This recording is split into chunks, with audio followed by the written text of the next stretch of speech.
Today I want to talk to you about getting your bug out bag ready. Now, as you can see behind me, all the smoke. In Wyoming and Montana, we are having massive fires, and one was just a mile from my house last week. So we are re-preparing again, and here's what you should have to get ready to go right away. Number one, you're safe. If it's portable, know where it is and have it easily accessible. All your family pictures and all of that, I keep mine in a great big red tote so that I can easily grab them and put them in the car. All of your computer hardware. I would also have, now this is not in any particular order, but I would definitely have a list by your back door or wherever your car is, in your garage, wherever, always hanging up with a list of things to take with you in case you need to leave. Get this list made up. It's very important. So you're gonna want things like dog leash, dog food, cat food. Make sure you have the cat carrier, dog carrier ready to go where it can be easily accessible if you have to leave in a hurry. We're talking like 5 minutes or less. You can see here that this fire happened just last week, literally across the highway from my friend's house.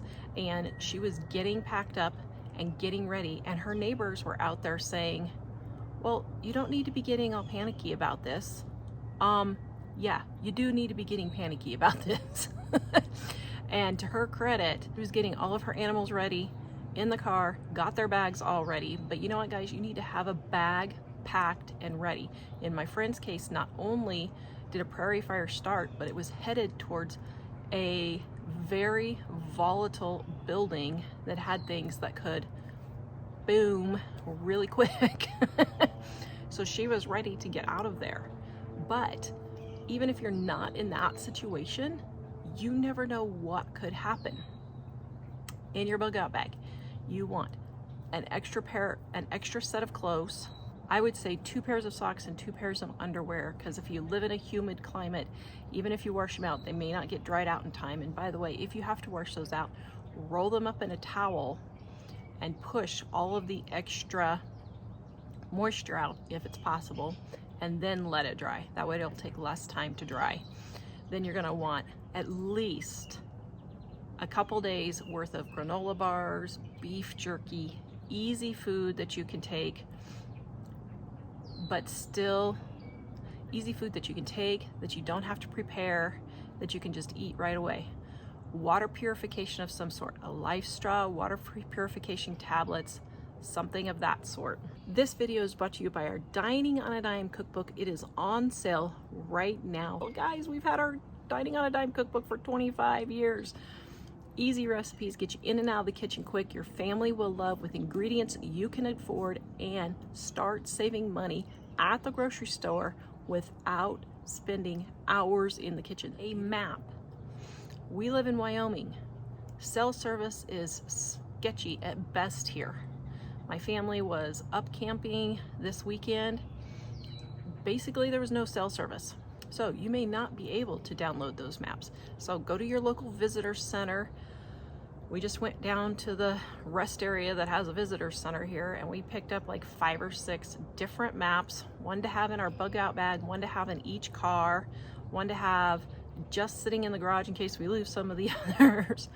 Get those maps. Get cell phone chargers and some sort of battery backup or solar charger. Put in your bug out bag, and just have an extra set so you can just leave it there all the time. Make sure you have a mask in case there's dust, like from rubble falling, or in our case, smoke really bad. A whistle if you get buried in a tornado or something like that. You can use a whistle to signal to blow for help so that you don't ruin your vocal cords. My great-grandfather lost his vocal cords when a car fell on him, and he had been hollering for help for hours, and my great-grandmother didn't hear him. By the way, she lifted the car off of him herself. Yeah. Anyway, a whistle will help so that you don't lose your voice.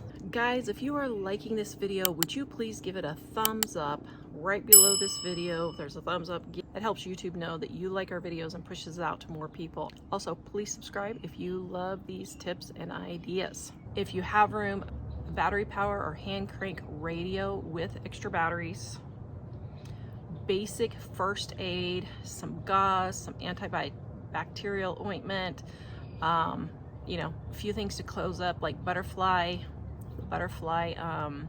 bandages, so that if you have an open, bigger that you can't get, if you have an open wound that's bigger that you can't get stitches, get that closed. Some soap.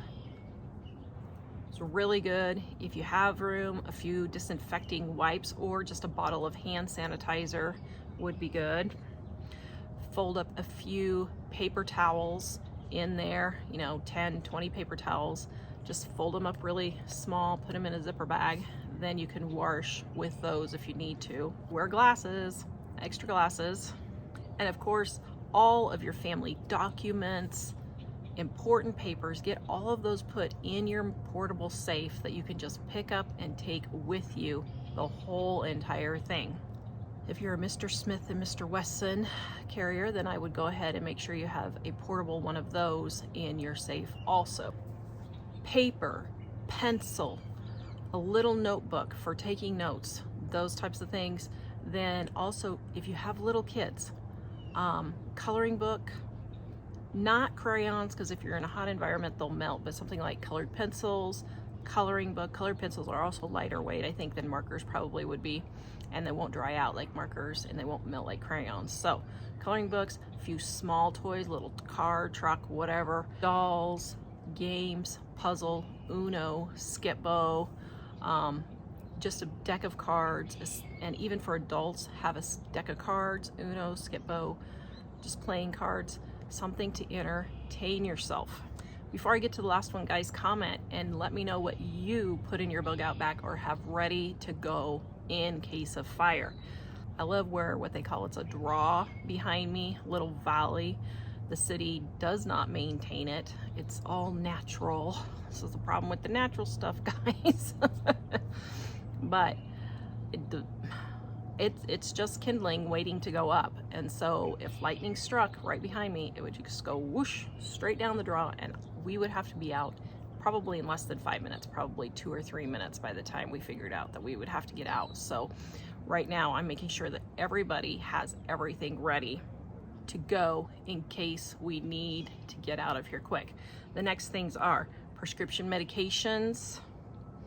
If you can get your prescription 3 to 5 days before the due date, then you can start getting a stock up and getting a little extra. That's what my mom does. She just goes in, like, instead of every 30 days, she goes in every 27, 26 or 27 days is when you're allowed to get it. Ask your doctor, can I get a 60-day, can I get a 90-day prescription of this? They might allow you to do that. If you have little babies, infant formula, diapers, diaper rash cream. I would put in everyone's bags, well, not everyone's bags, but at least one per family, a tube of anti-itch cream. Let me tell you, you don't want to be itching when you get into these situations. So get some anti-itch cream, and that will help. If you do Neosporin, make sure it has the painkiller in it. Of course, cash. Get yourself some cash and have it in there on hand, ready to go. I would say if you can have $500, at least $500 if you can. I would say even $1,000 if you can, but at least $500 to have some cash, because look what happened the other day. Good majority of the world's technology just got shut down and they were just stuck. They were stuck.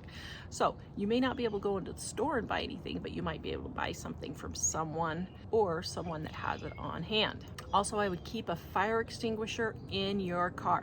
This fire that happened just a mile from my house, next to my friend's house last week, the guy had his truck, was dragging metal, sparks flew, set the prairie on fire. He tried putting out, did not have a fire extinguisher, and he should have had it.